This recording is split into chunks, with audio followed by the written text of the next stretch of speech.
Hello, and welcome to Improbable Things. I'm J. Grace Pennington, and this is my podcast where I share 6 improbable thoughts before breakfast, which for me consists of 6 thoughts about reading, writing, or storytelling in general.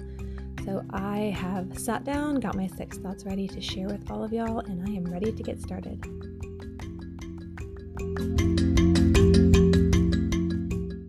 Before I dive in, I will say that this is, I think, the first time that I am not actually recording before breakfast.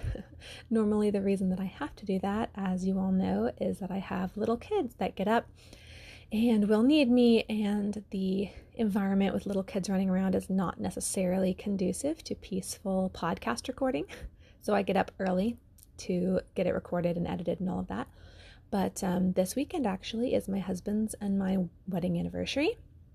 And so my girls have gone to stay with their grandparents for a few days so we can have a little quality time celebrating. And so I actually have the freedom to record whenever I want today, but I did still want to go ahead and get it done in the morning, but it is weird that it's not before the crack of dawn. So anyway, just thought I would share that.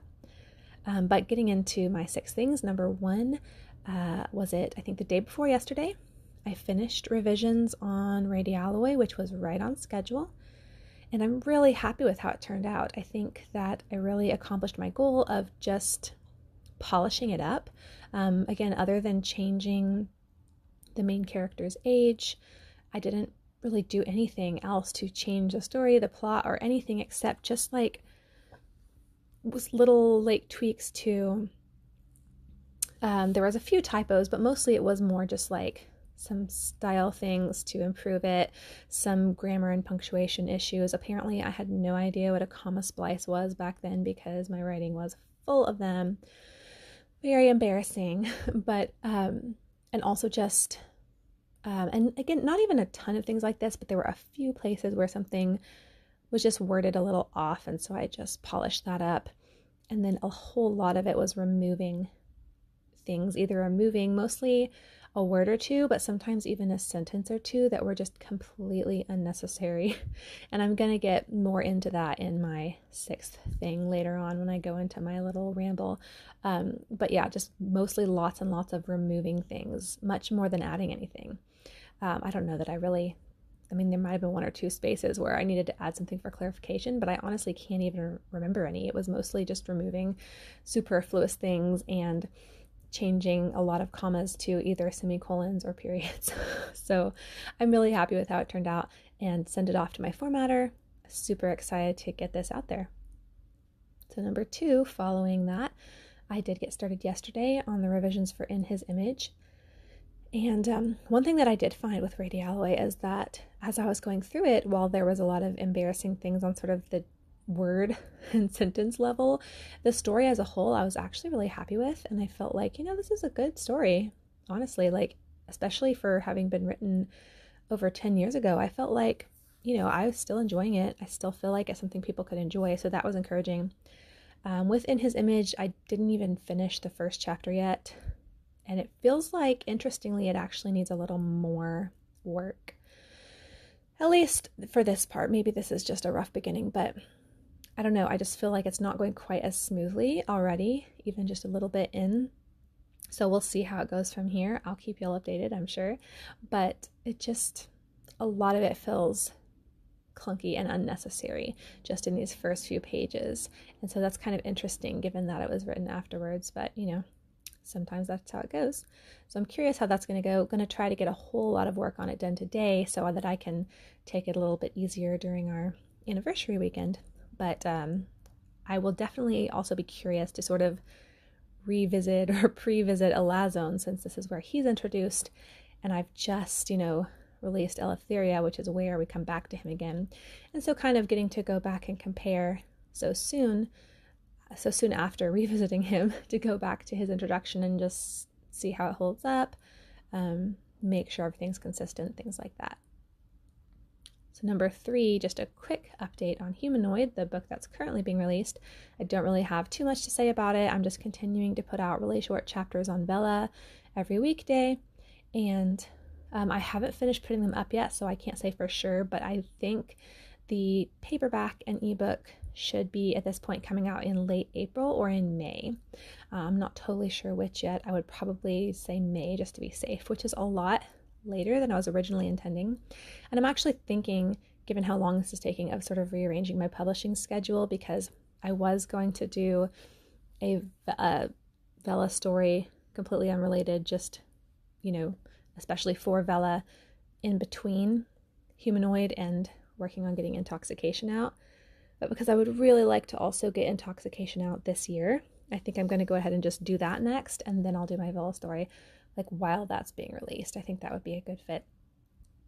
So yeah, hopefully you can look forward to maybe in the fall getting book 9, and I'm sure I'll share more about that as it progresses and share changing plans, and also I'll have to figure out how to factor in, working with a newborn and changing schedule and everything.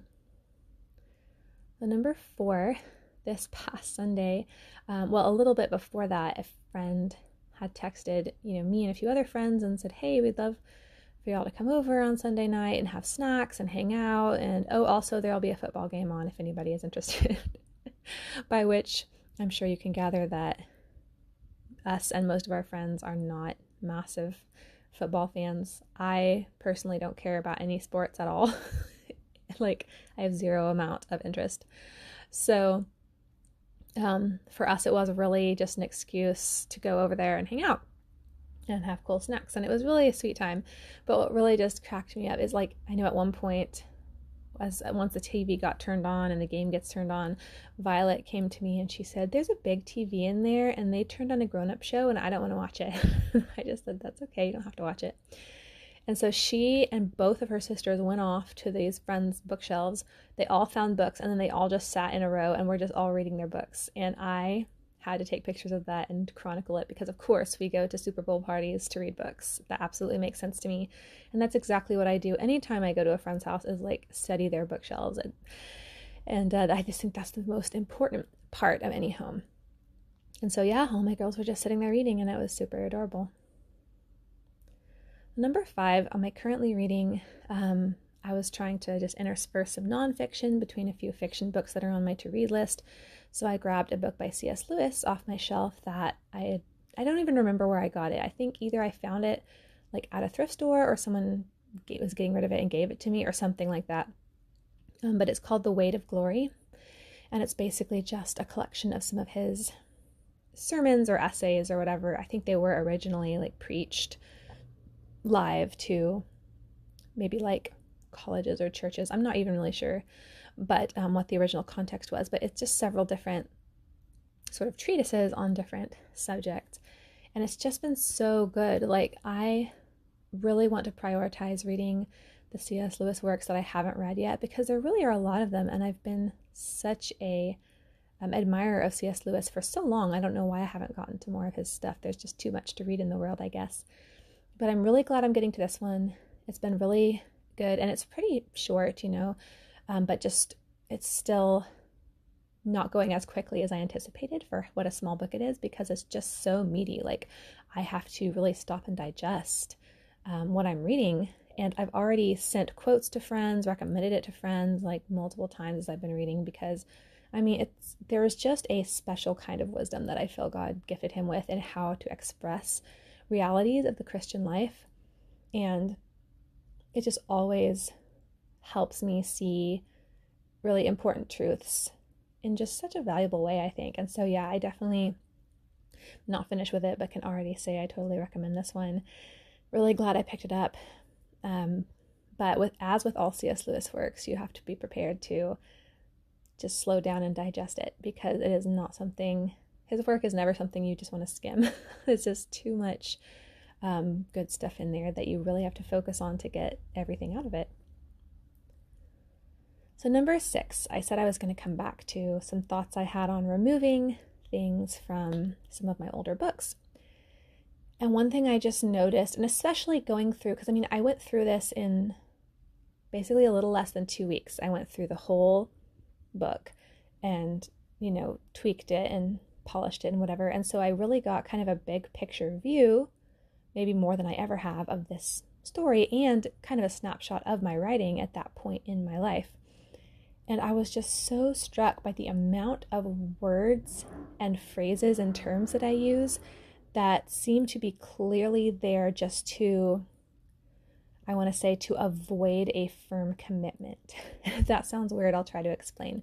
So I use a lot of words like somehow and almost and slightly, and words that were not fully committing to whatever I'm saying next or previously. So like I would say, she'd be walking down the hall and she'd be like, I felt somehow like blah, blah, blah. Felt somehow like I was being followed or whatever.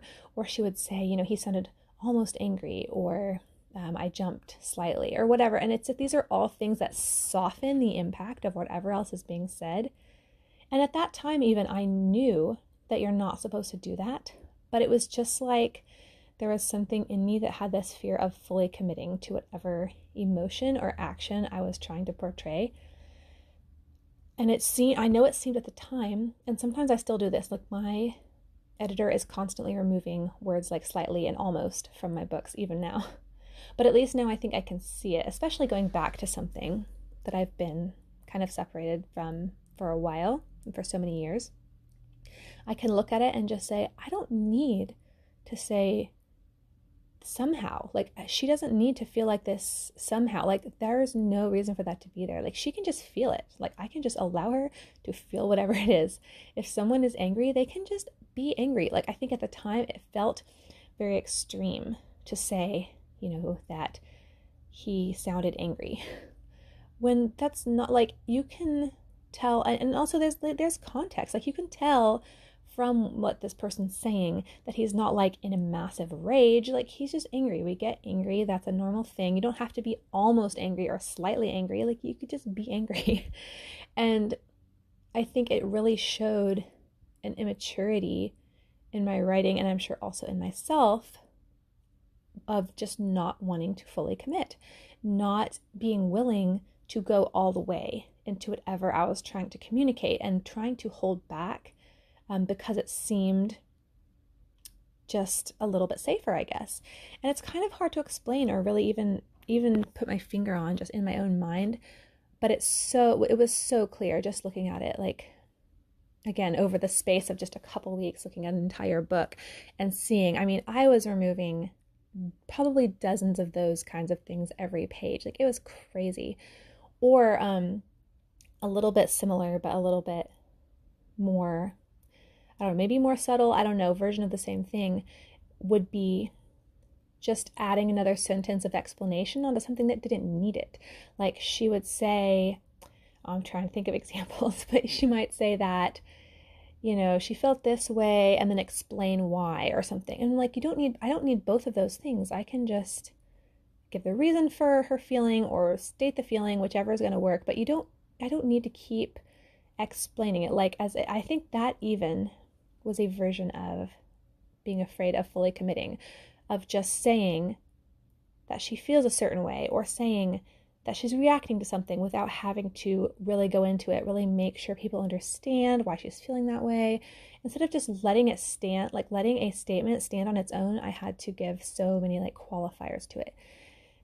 And it is also nice to see, like, even though I feel when I'm going over my edits, like my editor is having to remove a lot of those things, a lot of me saying slightly, but it still is nowhere near what it was. Like I said, it was multiples per page back, 11 years ago. And now, he's maybe having to do a dozen of them in the whole book. And so that is encouraging to see that I still understand, and I still have that impulse in me to sort of avoid fully committing to what I'm saying.